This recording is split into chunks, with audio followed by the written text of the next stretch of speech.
जिसके पास कोई हीरो नहीं होता, कोई नायक नहीं होता, उसके स्वयं नायक बनने की संभावना खत्म हो जाती है।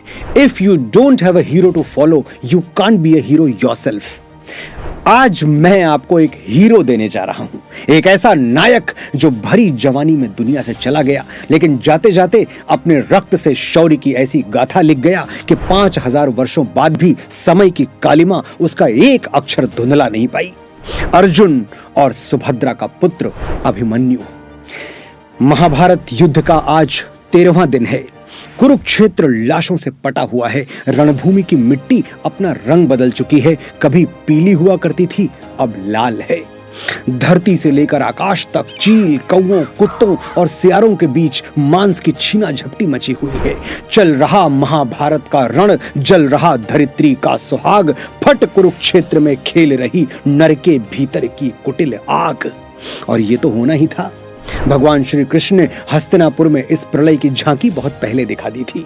केशव ने चेतावनी दी थी दुर्योधन को, टकराएंगे नक्षत्र निकर, बरसेगी भू पर वन्य प्रखर, फण शेष नाग का डोलेगा, विकराल काल मुख खोलेगा। दुर्योधन, रण ऐसा होगा फिर कभी नहीं जैसा होगा।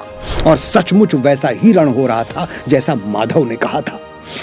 आज गुरु द्रोण ये निश्चित करके आए थे कि यही 13वां दिन महाभारत का अंतिम दिन होगा, क्योंकि आज युधिष्ठिर को वो अपने चक्रव्यूह में घेर लेंगे और उनको बचाने के प्रयास में उसी चक्रव्यूह में घिर के 5 पांडव मारे जाएंगे। ललकार दिया उन्होंने पांडवों को, फूंक दिया चक्रव्यूह आक्रमण का शंख। और ये सब बड़ी सोची समझी रणनीति के साथ किया जा रहा था।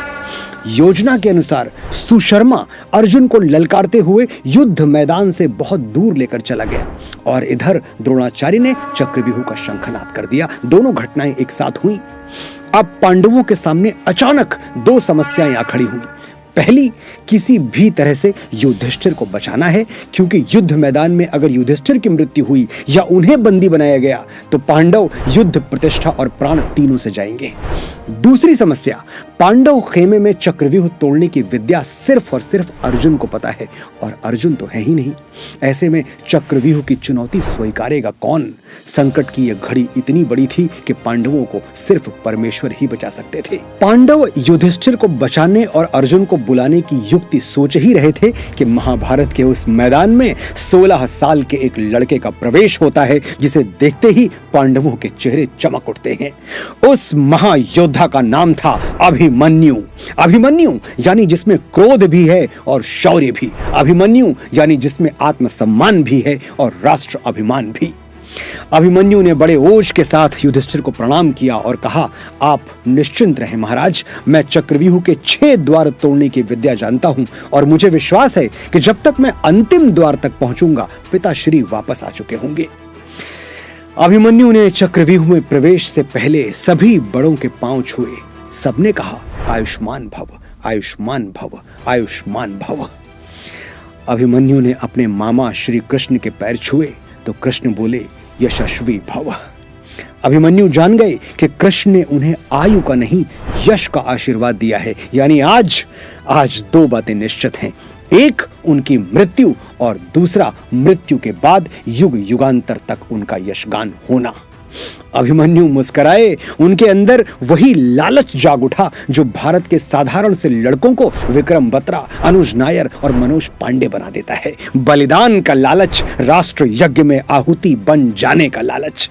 बजाय इसके कि कृष्ण का संकेत समझकर वो अपना इरादा बदल दें, अभिमन्यु दुगने उत्साह के साथ चक्रव्यूह की ओर चल दिए।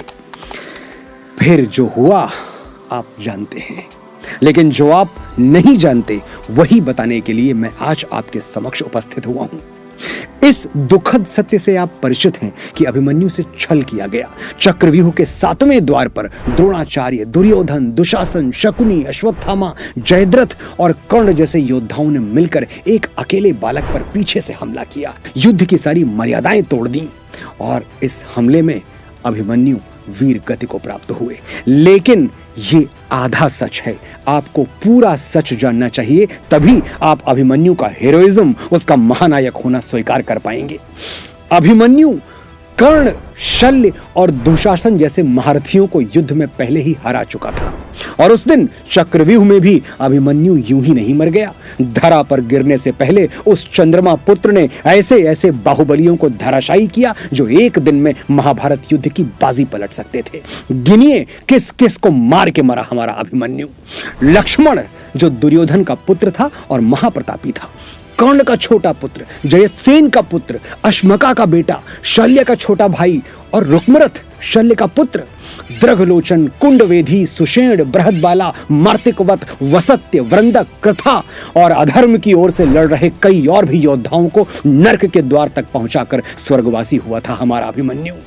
तो आज के बाद जब भी आप अभिमन्यु को याद करें, सिर्फ उसकी वीर गति के लिए नहीं, उसके पराक्रम के लिए भी याद कीजिएगा। संभव है कि अभिमन्यु होता तो महाभारत का युद्ध 18 दिनों तक चलता ही नहीं, धर्म की पताका कई दिवस पहले ही कुरुक्षेत्र पर लहरा दी गई होती। आपके अंदर भी एक अभिमन्यु है, उसे वीर निद्रा से आज और अभी जगाएं। सनातन और मां भारती को हमसे बड़ी आशाएं हैं। जय हिंद, वंदे मातरम।